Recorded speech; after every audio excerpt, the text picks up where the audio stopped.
Hey, it's Rick. Welcome to the channel. In this video, I'm going to show you how I make sanding jigs for my cast parts. I cast things out of epoxy, and often there's one side that needs to be sanded, particularly if it came out of an open face mold. You can see this with these freshly cast parts. There's a bit of excess on the top. I believe they call this the meniscus.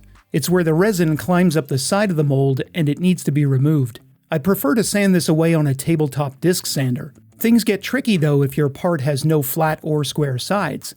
You have to judge its orientation by eye and hope that you don't sand it crooked, ruining a perfectly good part. That's where these sanding jigs come in handy. If you created your original part in 3D and have the model, it's a pretty simple task to make these. They can work with just about any shape, even ones with no flat sides. I print them on an FDM printer, but you could also print them with resin if that's all you have. I use FDM for these because it's cheaper. Here's my process for making them. My program of choice is ZBrush, but I believe most 3D packages will be able to do this. It's called a Boolean operation, where you use one positive shape to cut a relief out of another shape. Start by creating a box that will become the jig.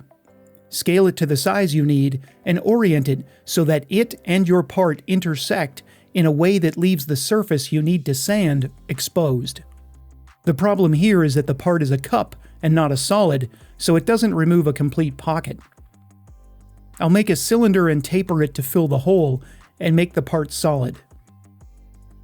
Once I've got these two parts, I combine them to make it into one shape. Now it's just a matter of subtracting the new part from the block to reveal the sanding jig.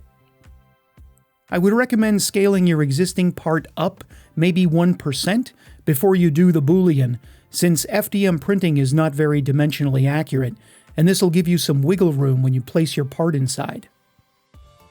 The final thing to do is to try it out. I clamp a 1-2-3 block at a right angle to the sander table to use as a guide.